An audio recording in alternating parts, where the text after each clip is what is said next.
नमस्कार. लोकप्रशासनाच्या ह्या लेक्चरमध्ये आपण मागच्या लेक्चरमध्ये टेलरचा शास्त्रीय व्यवस्थापनाचा सिद्धांत आपण बघत होतो. टेलरने सर्व मानवी कार्य याला यंत्राच्या साहाय्याने होणाऱ्या कार्याला त्याचा पर्याय या ठिकाणी या स्वरूपात त्या ठिकाणी मांडलेले आपल्याला दिसून येते. टेलरच्या मते की प्रत्येक कामगाराकडं महत्तम अधिक स्वरूपात कार्य करून घेणे, उत्तम कार्य करणाऱ्याला हे बक्षीस देणे, तर कमी व कनिष्ठ दर्जाची कार्य करणाऱ्याला त्या ठिकाणी दंड देण्याचेही त्याने सुचवलेले आपल्याला दिसून येतो. टेलरच्या मते की उपलब्ध जी काही संसाधने आहेत याचा यंत्र व शास्त्रीय पद्धतीने अधिक स्वरूपात वापर करून अधिक धनसंपत्तीही त्या ठिकाणी निर्माण केल्या जाऊ शकते. अशा ह्या शास्त्रीय व्यवस्थापन सिद्धांतामध्ये काही तत्वे टेलरने सांगितलेली आहेत. या तत्वापैकी पहिलं तत्व आपण आज बघूया. यानुसार टेलर व्यवस्थापन व्यवहारावर भर या स्वरूपात टेलर या ठिकाणी पहिलं तत्व सांगतो. तर टेलर व्यवस्थापनाचे शास्त्र तसेच त्याच्या कार्यपद्धतीवर अधिक भर देतो. तसेच त्याच्या मते व्यवस्थापन म्हणजे कामगाराकडून नेमके कोणते किती कशा पद्धतीने कार्य करून घ्यायचे आहे, तसेच ते कमी खर्चात सर्वोत्तम पद्धतीने कसे करता येईल हे पाहण्याची कला होय. व्यवस्थापन करणे काय, तर कामगाराकडून कशा पद्धतीने किती कार्य करून घेण्याचे आहे याचं व्यवस्थित नियोजन करणे याला किंवा या नियोजन पाहण्याच्या टेलर या ठिकाणी हे व्यवस्थापनच्या कलेच्या स्वरूपात या ठिकाणी मांडताना आपल्याला दिसते. यामध्ये टेलर त्याची काही उपतत्वे ही या ठिकाणी सांगतो. त्यामध्ये पहिलं आहे विस्तृत दैनंदिन कार्य. संघटनेतील प्रत्येकाला, मग ती व्यक्ती कोणत्याही पदावरील असो, त्याला त्याच्या कार्याची स्पष्ट विस्तृत कल्पना देणे आवश्यक आहे. कार्य अस्पष्ट अनिश्चित असू नये, तसेच त्याचे कार्यक्षेत्र आणि मर्यादाही ठरवून देणे आवश्यक आहे. प्रत्येक व्यक्ती, मग तो कोणत्याही पदावर, कितीही वरिष्ठ पदावर असो अथवा कनिष्ठ पदावर असो, त्याला त्याच्या कार्याची विस्तृत सविस्तर अशी कल्पना देणे आवश्यक आहे. कार्य हे स्पष्ट असणे तसेच निश्चित असे असणे आवश्यक आहे. तसेच कार्याचे प्रमाणीकरण, एक व्यक्ती एका दिवसात किती कार्य करू शकतो हे निश्चित करून तेवढेच कार्य त्याला सोपवण्यात यावे.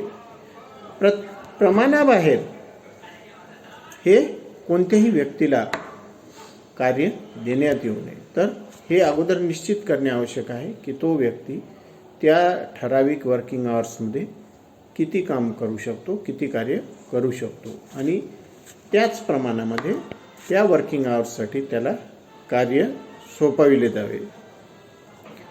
त्याला कार्यासाठी आवश्यक साधन सामग्री, साहित्य ही उपलब्ध करून देण्यात यावी. तसेच यामुळे तो ते कार्य वेळेत पूर्ण करू शकेल. तसेच कामगारांनी आपली कार्य निश्चित पद्धतीने निश्चित वेळेत पूर्ण जर केली तर त्याला त्या ठिकाणी अधिक वेतन किंवा इन्सेंटिव्ह किंवा ज्याला आपण बक्षीस हे देण्यात यावं. तर जो कामगार ठराविक वेळेमध्ये आपले कार्य पूर्ण करू शकला नाही त्याचे वेतन कपात करण्यात यावे अथवा त्याला दंड करण्यात यावा. सोबतच आपण बघतो की टेलर याही बाबीसाठी सुचवतो की कामगार कार्य करीत असताना त्याच्या कार्याचे परीक्षण करण्यात यावे. त्याच्या कार्यातील आवश्यक अनावश्यक क्रिया यांची नोंद घेण्यात यावी. अनावश्यक क्रिया कमी करून आवश्यक क्रियांची वाढ करण्यात यावी.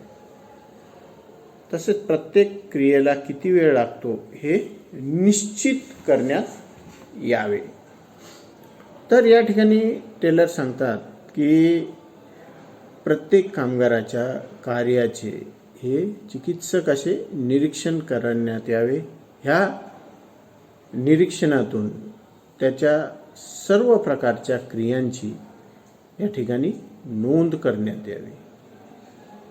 यामध्ये किती अनावश्यक क्रिया आहेत आणि किती आवश्यक क्रिया आहेत ह्या बाबी बघण्यात यावा. सोबतच ह्या अनावश्यक क्रिया कशा पद्धतीने कमी करता येतील यावर भर देण्यात यावा. तसेच